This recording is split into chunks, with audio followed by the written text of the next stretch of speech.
Yeah, I think so. So you talked about the boundaries, and you said the restriction is actually written into the covenant that, say, a farmer would use in the first place Yes, from the state. when someone makes application to use water, there are several things that have to happen. There has to be an economic valuable use. The water has to be available. He has to take care about where and what it's used for. And I think there's very little area within the district where you can still make application to use water and get that application approved. In other words, almost everything that we see as usable is already under permit and license. Do municipalities, are they part of the water? They are also required to do this. And when a municipality is in need of more water, they have to go buy water rights from somebody that they can get it hauled in from. Okay. And did you work a lot with like the KDHE or the EPA or the Not so much, although the Groundwater Management District was probably a little more interested in water quality than the state actually was, and the State Water Board actually was, because particularly in this area, we don't have any way to clean up that water. I mean, we can't let it wash it downstream or do anything like that. It's there, and it requires a very expensive process to get it cleaned up. We have a Superfund site in Colby, which is chrome contamination, which they have installed a tremendously expensive unit that filters chrome out of the water. The stuff has to be... And that came from like an illegal dumping, I believe? No, it came from a processing where they did chrome plating on one-way Farm equipment. farm equipment. Okay. And of course, the chrome plating makes it move through the soil easier and requires less power, so it seemed like a good thing at the time. But they were not careful in how they disposed of their chrome waste, and it got down into the water supply. And so the contamination, when it was identified in the ground through test wells, which were sampled, and they realized they'd have to pump that water. That water would filter on down and cover that contaminated water, would filter on down and contaminate a large portion if they didn't get rid of it in some way. So they had to pump it into a processing plant and use special filters and tanks and things to get rid of it. And then that all has to be hauled away someplace and disposed of in a proper site. So the water board's role was to kind of provide some local input into who could use the water. That's exactly right. It's very difficult for the state to provide rules and guidelines for people who are using reservoirs, rivers, underground aquifers, several different sources for their water. So if a local group who is using the same type of procedure and the same water source can get together and make their own rules, they're much more likely to be responsible for and responsive to the users than the state down in Topeka, which some of them don't even understand what we're dealing with in the aquifer here. And you talked about how the efficiency improved in the time that you were there. What time frame was that, roughly?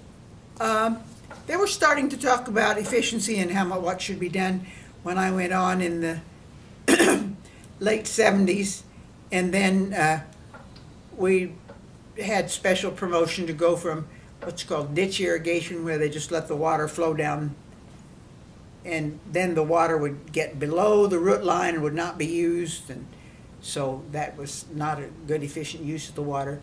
And then the sprinklers that they used, the first ones were high impact sprinklers that flapped in the air, and a lot of evaporation from that. And then they started dropping the water down lower and lower and using water that was emitted under the leaves so that it got to the ground and was used efficiently by the plants rather than evaporating out. And we're talking about corn here.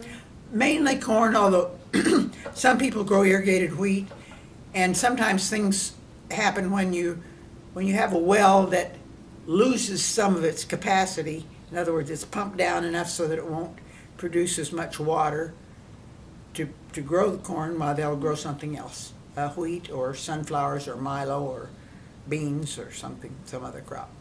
Okay. So let's see. You also served, you said, on the city planning commission. Right.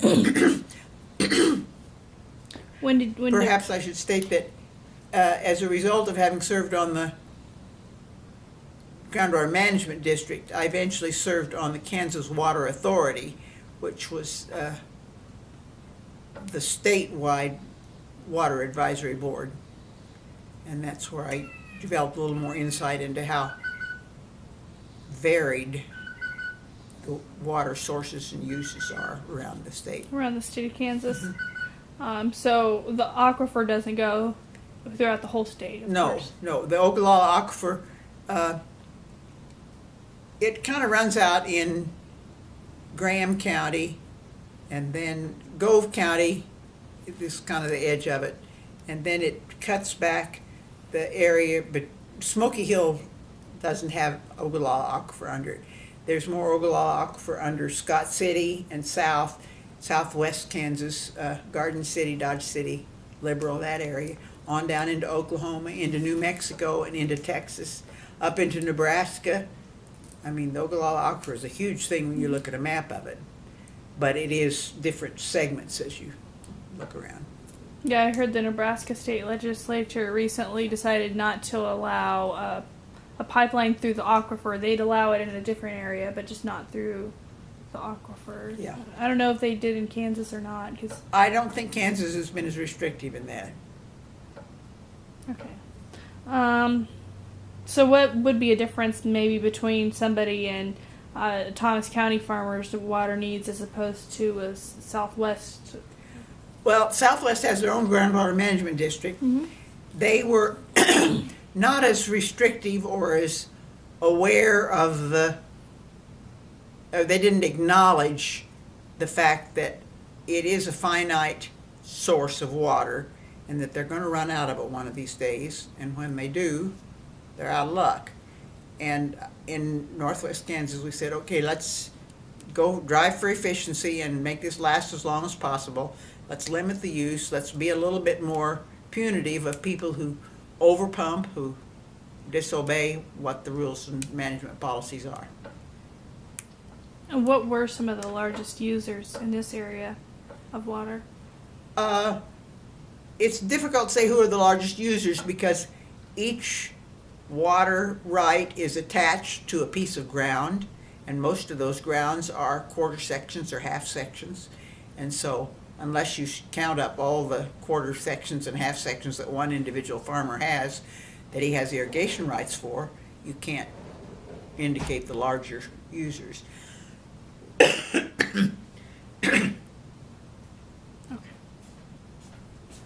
So are you ready to go on to the planning commission? Okay. When did you start on the city planning commission? Probably the late 60s. Okay. Because I had an interest in architecture and building and things. I can't remember who was the first one that appointed me, but I served on the planning commission for close to 20 years. And what we did was talk about zoning and how to plan for the growth of the city and talk about. When did they start having zoning in Colby? Was it always? I can't answer that. We've always been pretty good at it. I know we would comment at how you sometimes go into some of these smaller communities and there'd be trailer houses plopped down right next to big fancy houses and things. So we tried to, restrict single family dwellings, multiple family dwellings, trailer house, residential, commercial areas, industrial areas, manufacturing areas, And we tried to look at anytime the city expanded and added more property in the city, then we examined pretty carefully the use that property had been before and what was the best possible use without causing undue problems for the people who were in the area. And then we also included what's called the 3-mile limit around the city limits. Would go out 3 miles and indicate the zoning that would go there. It was a little less restrictive than in the city, but tried to say, okay, this should probably be a residential area, and this, because of the nature of what's already there, probably is a commercial area. Did Colby annex lots of areas around that time? We did some. The area over southeast where UPS and those, Well, the industrial park. yeah, was industrial park. Out by Country Club Drive and. The stuff that was next to Country Club Drive, north and around the water tower. What were some of the reasons for having the zoning restrictions? To make the property, to protect the value of the property, if you let a trailer house plunk down, say in the middle of Villa Vista, before all the houses were built, what would that have done to the property values of the neighbors?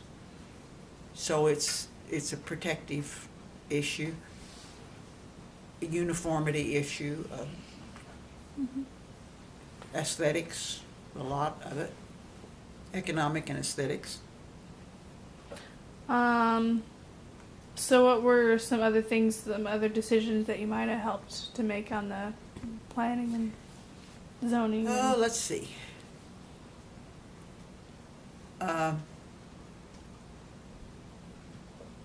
When they wanted to develop the area where the drive-in theater had been. Off Highway 24? Yeah. Somebody had wanted to put in some housing there, but it was so close and crowded and the streets were not adequate to let the fire engines through in case there was a fire. Some of the things that you need to consider when you're developing an area. Then the areas out north of town, which were within the 3-mile area, there's some restrictions about how close you can put houses that have their own septic systems and things like that. We had to kind of watch for those. Were you ever, did you guys make recommendations for annexing property to the No, city, or- we waited for someone who owned the property to make an application. Okay.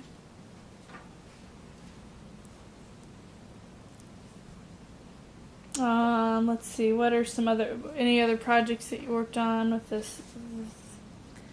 Well, let's see. When they were ready to build the new high school, and there was a bond issue and it failed, and so they reduced the size of the auditorium, and the bond issue passed. And I said, hey, wait a minute, we've got a 600-seat auditorium at the college, we've got a 600-seat auditorium in the old high school, which became the intermediate school, and we don't have the only big place we have for programs is at the community building, and that's really not the best for sound production. But I said, if we're going to have an auditorium in the high school, let's at least make it 1,000, or let's just go back to a recital hall to 250 seats or something like that. And so we put together a committee and we visited with the architect and said what would be the cost increase to make this into a 1,000-seat auditorium. He said, well, you only want to go to 999 because that's where the fire code changes and you have higher restrictions. So we said, well, whatever.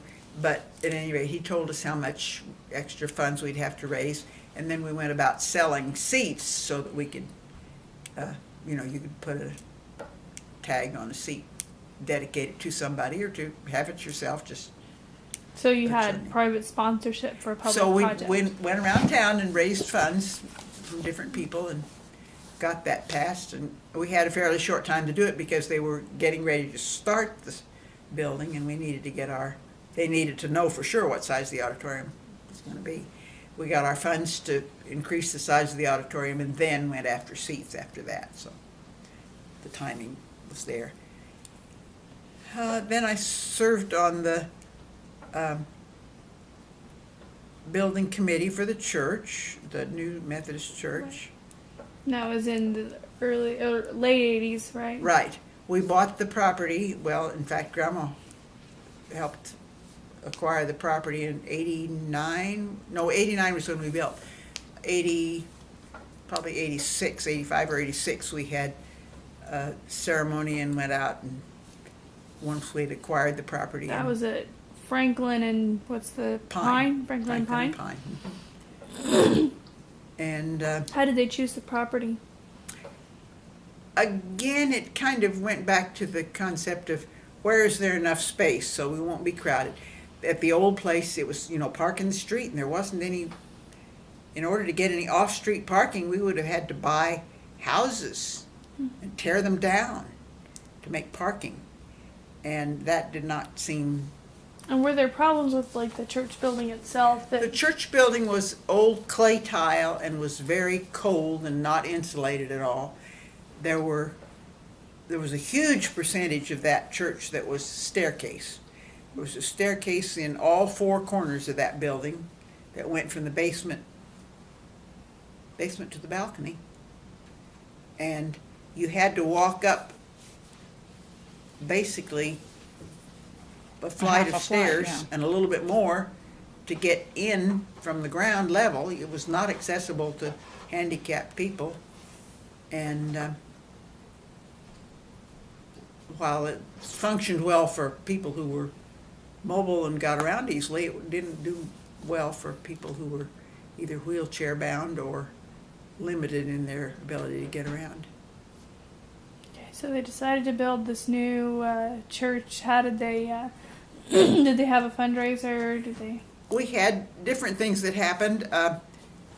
The first was when the architect did the planning, and it was going to be I think a $2 million project. And so we said, wait a minute. We had a fundraiser and came up with maybe $300,000 and looked at the difference and said, this is going to be a little tough. What can we come up with a little less money? Then the minister that we had at the time knew somebody down at Hoisington and Hoisington had built a new church in what's called a design build process, where they hired a design team who was also connected with the builder, and they worked together to provide the most efficient and economical building structure they could.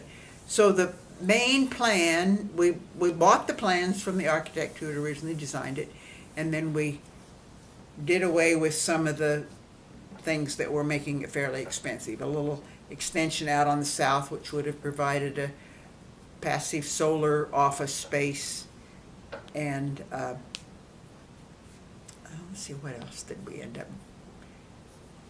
A chapel, separate building chapel off to the north, and some other things. And he said, and the builder said, okay, at this point in time, these materials are less expensive and we can do better with them. And so as we worked with him, he thought, and he said, and I'll come in and work with your local contractors and we'll see who we can get to make it go. And so we came up with, I think it was $1 million or slightly under, that we thought we could come up with a good usable church building. And then he came in and worked with the local contractors, and as it turned out, there was a depression in the building at the time, and so the people who had teams of workers, like the electrician and the heating guy and the plumbers, they wanted to keep their teams of people together, but they didn't have enough work to keep them busy. So they were happy to bid basically at cost without making a whole lot of money for themselves, but recognizing that they could keep their team together on this job and make it go. And then the design build people brought in a building superintendent, and he tried to hire as many local people as he could to work on the building. And then we were all encouraged to participate by painting, cleaning up, anything that church members could do, we would go and do when we wanted to help out. Was there a lot of enthusiasm for a new building? Yes, yes. There were a few who just couldn't quite think about leaving the old church. And we had one minister who came in from outside, and he had worked with people who worked in churches before, and he said, don't leave the old church building. He said it becomes a crutch for people to go back to, and if another church should happen to buy it and use it, you'll lose members to that church because they think of that church as home and not as the United Methodists as their church home. And with the inefficiency of the building, we just couldn't see any other use for it. The Historical Society wouldn't have had a use for it, and so it was the case of it's time to tear it down. So when it was time to tear it down, we tried to salvage all we could out of it. All of the, I don't know if you're aware that all the doors, there were lots of swinging doors in and out of the sanctuary in different places. Those doors are all lined up across the back of the church, or the front of the church, make the backdrop for the pulpit. And the stained glass windows? And the stained glass windows are used around the sitting area. People bought the pews. And people bought pews and bought the remaining stained glass windows. Was that and part a of the lot fundraising? Oak work and. Or was what? was that part of the fundraising to build it, or was it after? It was, there were 2 or 3 things. Give the people a chance to have memories from the old church, get some funds out of it, don't throw it away, recycle it if possible. Yeah, we had several buildings like that in Atchison that stood around for too long and became tax problems. Became derelict. And that's the way it is with the old hospital. When the Right. new hospital was built. The old hospital was, is really derelict right now. And we have hopes that somebody's going to put some housing units in it. And seems like pretty firm commitment on it. But we'll have to wait and see. I think one of the buildings was an old college in Atchison, and they tore it down. But because the city had tried to buy one of the buildings and spent a bunch of money on it, and the taxpayer dollars that were. It sometimes is Yeah. very expensive, and yet when you start looking at the cost of getting rid of, trashing out the remnants of a building, that can be pretty expensive too. So, because landfill requirements are such that you have to take proper care of the bricks and the mortar and the